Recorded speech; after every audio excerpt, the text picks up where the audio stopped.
আসসালামু আলাইকুম রহমতুল্লাহ। অষ্টম শ্রেণীর প্রিয় শিক্ষার্থীরা কেমন আছো? সবাই আশা করি অনেক ভালো আছো। তো তোমাদের নতুন বই 2025-এর ইংলিশ ফর টুডে। তো আজকে হচ্ছে তোমাদের 29 এবং 30 নম্বর পেজের সমাধান দিচ্ছি। তো লেসন 7 রয়েছে। তো এখানে দেখো 29 নম্বর পেজে তোমাদের রয়েছে lesson 7, A healthy and a happy family. এই হেলদি মানে হচ্ছে একটি স্বাস্থ্যকর, অ্যান্ড মানে এবং, হ্যাপি মানে সুখী, ফ্যামিলি অর্থ পরিবার। তো একটি স্বাস্থ্যকর এবং সুখী পরিবার, ঠিক আছে। আচ্ছা, শুরুতে আমাদেরকে এখানে যা বলেছে আমরা একটু দেখার চেষ্টা করি।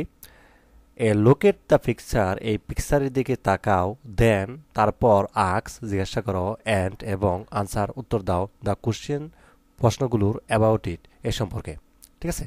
তো এই যে চিত্রটা বা এইটা পিকচারটা দেখতে পাচ্ছ বা ছবিটা, এখান থেকে দেখে কি মনে হচ্ছে? একটা গ্রামীণ একটা পরিবেশ, এখানে গবাদি পশু রয়েছে, এখানে দুধ দহন করতেছে, আর এখানে হচ্ছে রান্না করতেছে, এবং এখানে হচ্ছে একটা টেবল, এখানে বাড়িঘর, গ্রামীণ পরিবেশ, তাই না?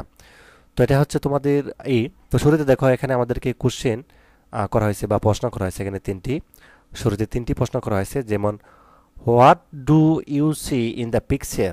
তো এখানে বলতেছেন ছবিতে আপনি কি দেখতে পাচ্ছেন? কি দেখতে পাচ্ছি? আমি ছবিতে একটি বড় বাড়ি দেখতে পাচ্ছি, তাই না? তো আনসারটা হচ্ছে এভাবে দিতে পারো, I see a big house in the picture. তো আমি যেটা দেখতে পাচ্ছি বা বাড়ি তো দেখতে পাচ্ছি, তাই না? অন্য কিছু দেখা যাচ্ছে, তো আমরা হচ্ছে এক কথায় উত্তর দিলাম। তো তারপর বলছে how do you feel living in such a house. তো এখানে আমাদেরকে বলতেছে যে আপনি বাড়ির মালিককে বলে মনে করেন, আপনি বাড়ির মালিক কে বলে মনে করেন, ঠিক আছে। তো দুই নম্বরের আনসারটা এইভাবে দিতে পারো যে I believe a farmer is the owner of the house. আমি মনে করি বাড়ির মালিক, আমি বিশ্বাস করি বা মনে করি বাড়ির মালিক হচ্ছেন একজন কৃষক। আচ্ছা, তারপর থার্ড যে প্রশ্নটা আমাদেরকে করছে যে where can you find this type of house, we do you think so. তো এখানে 3 নম্বরে বলতেছে যে আপনি এই ধরনের বাড়ি কোথায় পেতে পারেন বা কেন এমন মনে হয়, ঠিক আছে। তো আনসারটা হচ্ছে এভাবে দিবা যে this type of house is found in place, এই ধরনের বাড়ি আসলে গ্রামে দেখা যায়। The environment of the picture suggest that it can not be found in towns, rearing of cattle and poultry suggest that it is a village house. এ ধরনের বাড়ি গ্রামে পাওয়া যায়, তো ছবির পরিবেশ ইঙ্গিত দেয় যে এটি শহরে পাওয়া যাবে না। গবাদি পশু ও হাঁস মুরগি পালন থেকে বোঝা যায় এটি একটি গ্রামের বাড়ি, ঠিক আছে।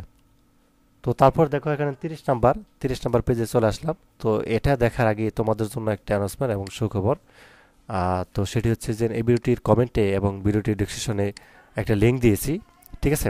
এই যে লিঙ্কটা, এই লিঙ্কটা হচ্ছে তুমি প্রবেশ করবা, প্রবেশ করার পর তুমি হচ্ছে, আচ্ছা আগে তোমাদেরকে খুশির খবরটা দেখাচ্ছি। সেটা হচ্ছে সিএসপি স্কুলে তোমাদের প্রিপারেশন বুক দেওয়া হচ্ছে একদম ফ্রিতে, ঠিক আছে।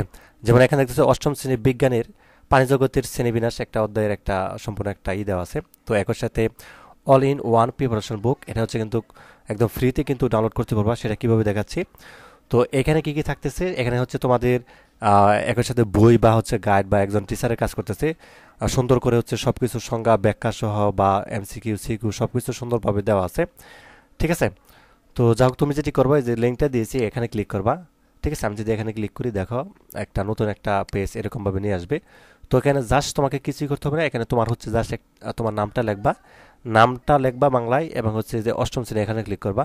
এখানে ক্লিক করার পর এখানে হচ্ছে একটা ফোন নাম্বার দিবা, ফোন নাম্বারটা অবশ্যই ইংলিশে লিখবা, লেখার পর সাবমিট করবা। একটা গুগল ড্রাইভের একটা লিঙ্ক দিবে, ওটা প্রবেশ করে তুমি হচ্ছে এই যে এখানটা এরকমভাবে চলে আসবে আর কি, ঠিক আছে।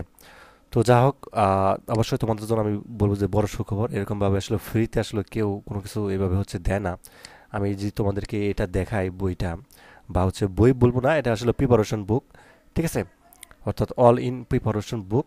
এখানে কিন্তু একবারে তোমার এমসিকিউ আনসার বা হচ্ছে সৃজনশীল প্রশ্নের আনসার ব্যাখ্যা সহ সুন্দরভাবে দেওয়া আছে। তো তোমাকে কিন্তু আলাদাভাবে আর কিছুই করতে হবে না।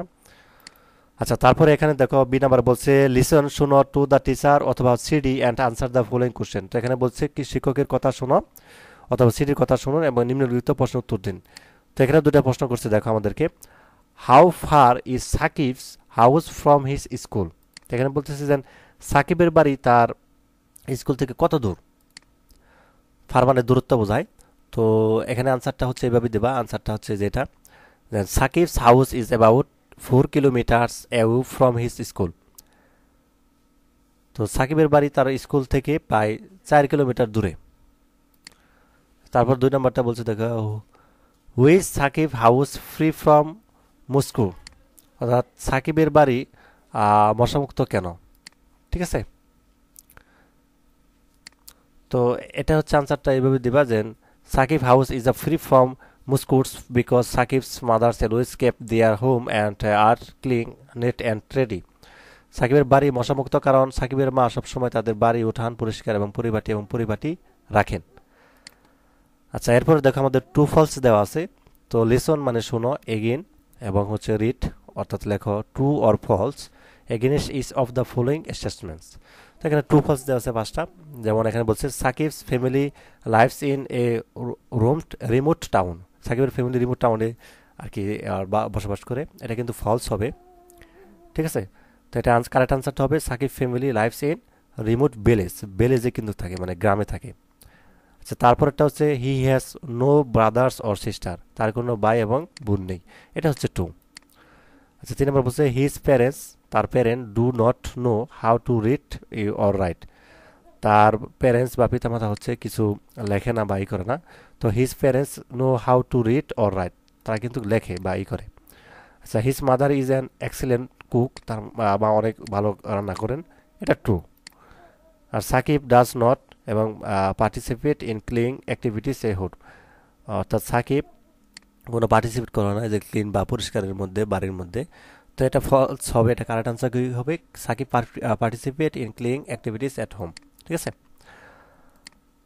আচ্ছা, তারপরে দেখো আমাদের এখানটায় রয়েছে ডি নাম্বারে, যে এখানে তোমাদের ম্যাচ করতে হবে এই ওয়ার্ডগুলোর সাথে, এই মিনিংগুলো হচ্ছে ম্যাচ করতে হবে।